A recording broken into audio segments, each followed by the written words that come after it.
వాళ్ళు కొడుతుంటే అమ్మాయి వీడియో తీస్తుంటే వాళ్ళ ఎక్స్ప్రెషన్ చూడండి ఎలా ఇస్తున్నారు. హైదరాబాద్ కి సంబంధించిన బొల్లా రవితేజ అనే వ్యక్తి గోవాకి తన 7 ఫ్రెండ్స్ తో వెళ్ళాడు. ఆయన December 31st రోజు మరీనా షాక్ అనే ప్లేస్ కి వెళ్తే బేసిక్ గా ఈ షాక్ అనేది ఏంటంటే సముద్రం ఒడ్డున ఉండే ప్లేస్, ఫుడ్ జాయింట్స్ అవి. జనరల్ గా గోవాకి మీరు ఇప్పటిదాకా వెళ్ళి మీకు తెలిసే ఉంటుంది, షాక్స్ లో కొంచెం ప్రైసింగ్ అనేది చాలా ఎక్కువ. మీకు అర్థం కావాలంటే ప్రైసింగ్ గురించి మీకు తెలియాలి. Again coming back to the point, 31st night అదే ఫస్ట్ మార్నింగ్ 1 AM కి ఈ టైం చాలా వింతగా ఉంది. ఎందుకంటే నిన్న మనం చేసిన వీడియో కూడా ఈ పర్టికులర్ టైంలోనే జరిగింది. ఈ CMR కాలేజ్ లో ఏదైతే జరిగిందో అమ్మాయి వెళ్ళి ఆ పర్టికులర్ కెమెరాని ఫోన్ ని చూడడం. సో 1 o'clock ఈ మరీనా షాక్ అనే ప్లేస్ కి వెళ్తే 8 మంది వెళ్ళారు. అందులో 5 అబ్బాయిలు ఉన్నారు, 3 అమ్మాయిలు ఉన్నారు. అక్కడ మాట పెరిగి ఎవరైతే ఆ పర్టికులర్ షాక్ లో పనిచేస్తున్నారో వాళ్ళతో పాటు చుట్టుపక్కలందరూ కూడా చేరి ఒక 13-14 మంది కలిసి ఈ 8 మంది మీద అటాక్ చేయడం మొదలు పెట్టారు. పెద్ద పెద్ద కర్రలు వేసుకొని వచ్చి మీరు ఆ విజువల్స్ చూస్తే మీకు చాలా హృదయ విదారకంగా ఉంటుంది.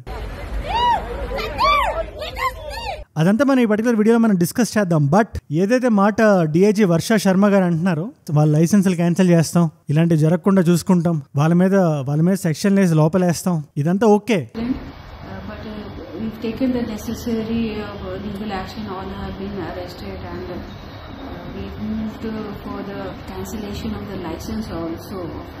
బట్ ఈ దెబ్బలాట్లో చనిపోయిన బొల్లా రవితేజ అనే వ్యక్తి వాళ్ళ అన్నయ్య చీఫ్ మినిస్టర్ నారా చంద్రబాబు నాయుడు గారిని, deputy chief minister Shri Pavan Kalyan గారిని ఉద్దేశిస్తూ, సార్ మా ఫ్యామిలీకి తీరని లోటు జరిగింది, మీరే మాకు సహాయం చేయాలి, మీరే మాకు న్యాయం జరిగేలా చూడాలి అని అడుగుతున్నాడు. ఆయన మేము ఒక న్యాయం జరగాలి, పవన్ కళ్యాణ్ గారు కానీ, చంద్రబాబు నాయుడు గారు కానీ, లోకేష్ గారు కానీ ఈ విషయంలో చాలా చర్యలు తీసుకోవాల్సిందిగా కోరుతున్నాం. వీళ్ళిద్దరు చెప్పినవి జరగాలి, నేను కూడా చాలా బలంగా నమ్ముతాను. కానీ మన వీడియోలో ఆ ఇన్సిడెంట్ జరిగిన సమయం చుట్టూ 1 hour అటు ఇటునే కాకుండా అసలు ఈ పర్టికులర్ ఇన్సిడెంట్ ఎందుకు జరిగింది, ఎందుకు జరగాల్సి వస్తుంది, ఫ్యూచర్ లో ఇలాంటి ఇన్సిడెంట్ జరగకుండా మనం ఏం చేయాలి, దాని మీద మాట్లాడదాం అనుకుంటున్నాను. ఎందుకంటే దీని మీద నాకు చాలా స్ట్రాంగ్ ఫీలింగ్స్ ఉన్నాయి.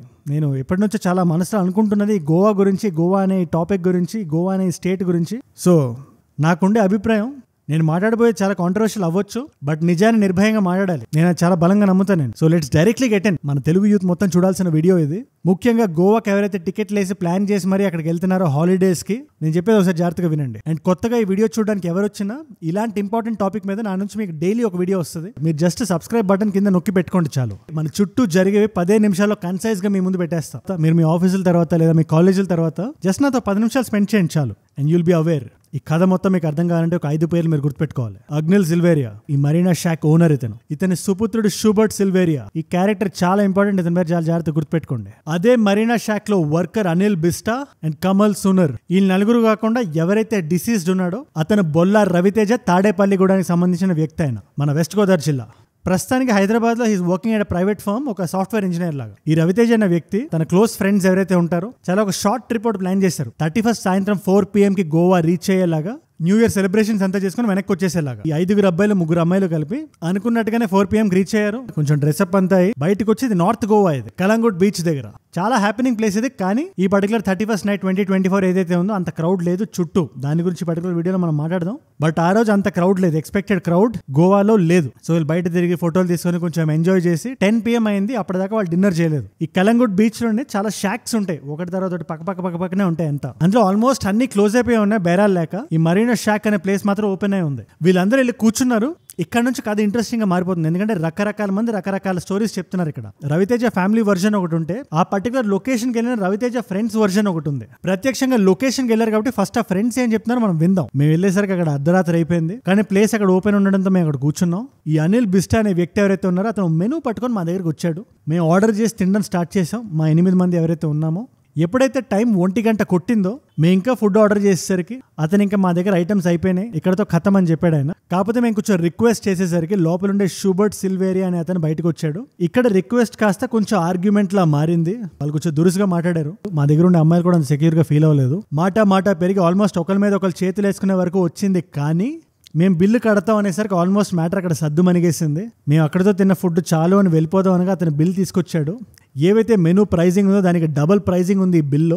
ఏంటిది అంటే వాళ్ళు కొత్త రూల్స్ మాట్లాడడం మొదలు పెట్టారు. మిడ్ నైట్ దాటిన తర్వాత ఇవే మా సర్చ్ చార్జెస్, మీరు ఇంత కట్టాల్సిందే అని ఆర్గ్యుమెంట్ కాస్త ఫైట్ లోకి వెళ్ళింది. దానికి ముఖ్య కారణం ఈ షూబర్ట్ సిల్వేరియానే. ఎప్పుడైతే కొట్టుకోవడం మొదలు పెట్టామో ఈ షూబర్ట్ సిల్వేరియా వాళ్ళ నాన్న కూడా, ఆయన పేరు అగ్నిల్ సిల్వేరియా, లోపల నుంచి ఒక 10 మందిని పిలుచుకొని వచ్చి పెద్ద పెద్ద కర్రలు వేసుకొని వచ్చారు. వాళ్ళు ఏవైతే షాక్ నిర్మాణానికి వాడతారో వాటితో మా మీద దాడి చేయడం మొదలు పెట్టారు. కొన్ని విజువల్స్ కూడా బయట పబ్లిక్ డొమైన్ లో ఉన్నాయి. అవి చూస్తుంటే చాలా బాధగా ఉంది. జరుగుతుంది. ఈ కొట్లాటలోనే రవితేజ అనే వ్యక్తికి హెడ్ ఇంజరీ అయింది. చాలా దగ్గరలో దెబ్బలు తగలడంతో పాటు వెంటనే అంబులెన్స్ పిలవండి అని అమ్మాయిలు అరిచారు. అంబులెన్స్ వచ్చింది. హాస్పిటల్కి వెళ్లే దారిలోనే ఈ రవితేజ అనే అతను చనిపోయాడు. మిగతా వాళ్ళకు కూడా తీవ్రంగా డ్యామేజెస్ జరిగినాయి. ఎవరైతే వర్కర్స్ ఉన్నారో వాళ్ళు కొడుతుంటే అమ్మాయి వీడియో తీస్తుంటే వాళ్ళ ఎక్స్ప్రెషన్ చూడండి ఎలా ఇస్తున్నారు.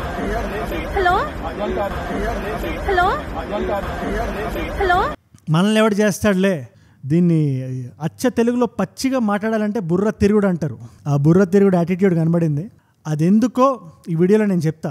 దానికన్నా ముందు రవితేజ వాళ్ళ అన్నయ్య ఆయన ఇంకో చాలా పెద్ద ఎలిగేషన్ వేశాడు. ఈ శుభోట్ ఎవరైతే ఉన్నాడో శుభోట్ మీద అందరూ ఒక కామన్ పాయింట్ ఉన్నారు, ఆయన చాలా రూడ్గా ఉన్నాడని చెప్పి. కాకపోతే వాళ్ళ అన్నయ్య చెప్పడం ఏంటంటే ఈ గ్రూప్లో వచ్చిన అమ్మాయిలతో కూడా ఈ శుభోట్ అనే వ్యక్తి మిస్బిహేవ్ చేశాడు, దానివల్లే ఫైట్ వరకు వెళ్ళింది అని చెప్పి. ఇది సబ్జెక్ట్ టు కరెక్షన్. దీన్ని మనం వెరిఫై చేయలేము, ఎందుకంటే పోలీసులు కూడా ఇది కన్ఫర్మ్ చేయలేదు.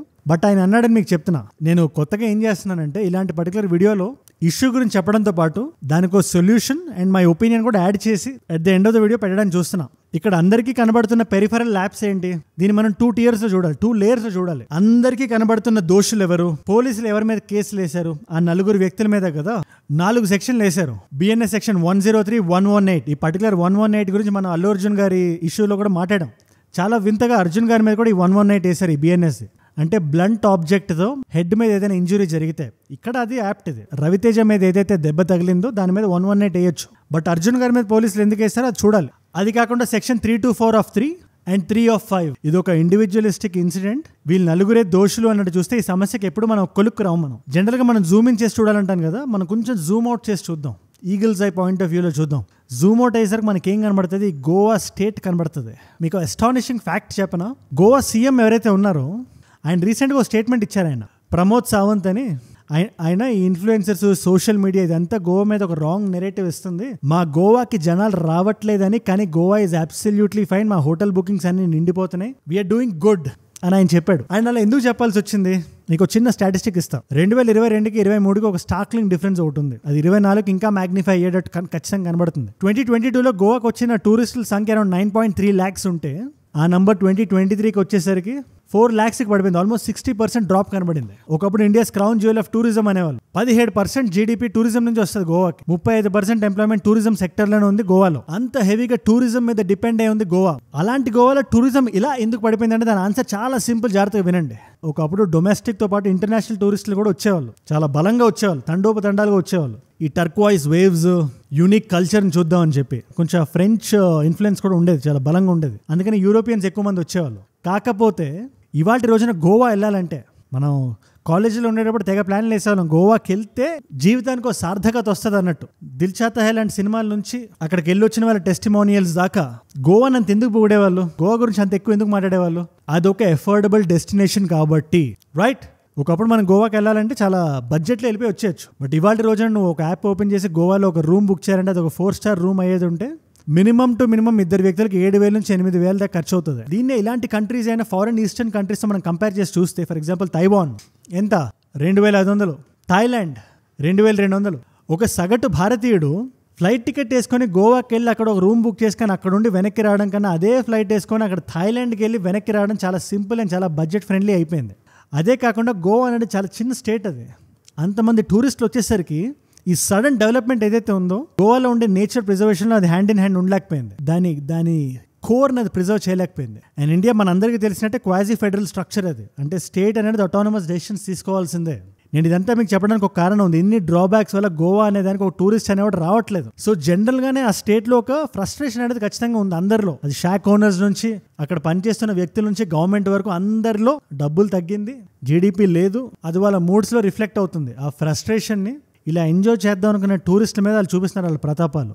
ఇవాళ మన ఆంధ్రాకి సంబంధించిన ఒక వ్యక్తి బలైపోయాడు. ఇది ఖచ్చితంగా గోవా గవర్నమెంట్ దీన్ని అడ్రస్ చేయలేదు. ఇప్పుడుండే గవర్నమెంట్ చేస్తుందని కాదు, కొన్ని దశాబ్దాలుగా వస్తుంది. 1970s స్టార్ట్ అయింది ఇది. ఈ హిప్పీ కల్చర్ ఏదైతే ఉందో గోవాకి వెళ్ళి అక్కడ వాళ్ళకి బాగా నచ్చి వాళ్ళు డెవలప్ చేసుకున్న ప్లేస్ అది.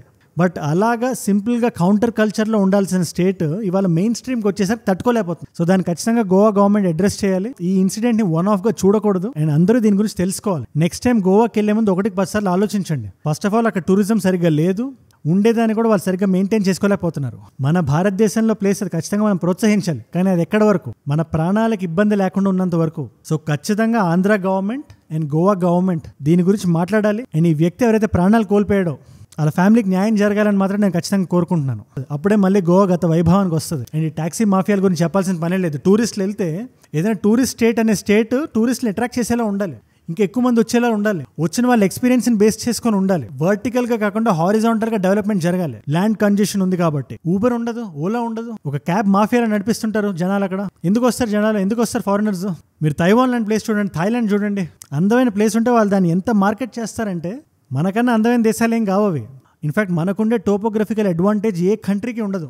బెస్ట్ క్లైమేట్స్ ఉంటాయి, సౌత్ అంతా సీ వాటర్ యాక్సెస్ ఉంటుంది, నార్త్లో హిమాలయాస్ ఉన్నాయి, నార్త్ ఈస్ట్ ఎంత బ్యూటిఫుల్గా ఉంటుందో చెప్పాల్సిన అవసరం లేదు. ఈ అస్సాం, ఈ ప్లేసెస్ అన్ని ట్రాపికల్ క్లైమేట్స్ నుంచి ఈ రిషికేష్ కైండ్ ఆఫ్ క్లైమేట్స్ దాకా అన్నీ ఉన్నాయి మన దగ్గర. మన చేతిలో ఉంది మన కంట్రీని మనం డెవలప్ చేసుకోవడం. ఖచ్చితంగా రవితేజ గారికి అలా జరిగి ఉండకూడదు, బట్ దీని ప్రక్షాళన జరగాలంటే గ్రాస్ రూట్ లెవెల్ నుంచి జరగాలి. దీని మీద మీ అభిప్రాయం ఏంటి నా కింద కామెంట్స్లో రాయండి. అండ్ మీరు ఇక్కడ వరకు నా వీడియోలో వచ్చారంటే నా వీడియోస్ మిమ్మల్ని ఆకట్టుకుంటున్నాయి అండ్ ఒక వాల్యూ పొందుతున్నారు. Thank you so much for that. ఇలాంటి వీడియోస్ ఇంకా చేయడానికి, ఇంకా బలంగా మీ ముందు పెట్టడానికి నా వంతు కృషి నేను చేస్తాను. డైలీ ఒక వీడియో మనల్ని ఆలోచింపజేసేది. కొత్తగా వచ్చిన వాళ్ళు ఎవరున్నా కింద కనబడే సబ్స్క్రైబ్ బటన్ నొక్కడం మర్చిపోకండి. అండ్ బై ద వే, నాకు ఏదైనా వీడియో ఐడియా ఇద్దాం అనుకున్నా, నాకు వచ్చి నాతో మాట్లాడదాం అనుకున్నా, లేదా ఇలాంటి పెద్ద వీడియోస్ని షార్ట్ ఫామ్లో చూద్దాం అనుకున్నా, the best thing to do Ajay from Edgewood అని ఉంటుంది ఇన్స్టాగ్రామ్లో. 1+ మిలియన్ ఫాలోవర్స్ ఉంటారు. You should be able to find me. అక్కడికి వచ్చేసి మాట్లాడేసుకుందాం. అండ్ 2 కాంప్లిమెంటరీ వీడియోస్ పెడుతున్నాను. రీసెంట్గా CMR గర్ల్స్ హాస్టల్లో ఒక మనందరం మాట్లాడుకోవాల్సిన ఇన్సిడెంట్ ఒకటి జరిగింది అక్కడ. దాని గురించి నేను రియాక్ట్ అయ్యాను. మీలో చాలా మందికి నచ్చింది కూడా. అది ఎవరైనా ఇంకా చూడకపోయి ఉంటే ఖచ్చితంగా చూడండి. ఆ పర్టికులర్ వీడియో ఇక్కడ ఉంది. లేదు, ఈ అర్జున్ గారి ఇష్యూ మీద పవన్ కళ్యాణ్ గారు రియాక్ట్ అయ్యారు, అల్లు అర్జున్ గారి బెయిల్ ఇష్యూ మీద. దాని మీద వీడియో చూద్దాం అనుకుంటే ఆ పర్టికులర్ వీడియో ఇక్కడ ఉంది. మీకు ఏ వీడియో ఇంట్రెస్ట్ ఉంటే ఆ వీడియో చూడండి. అండ్ నేను మిమ్మల్ని మళ్ళీ రేపు కలుస్తా. మనందరం కలిసి పెరగాలి, కలిసి ఎదగాలి. Let us all rise together. Rise above atrocities. Rise above illegal activities. Rise above hate. ఏజ్వుడ్ అంటే మనం. జై హింద్, జై భారత్, జై ఆంజనేయ.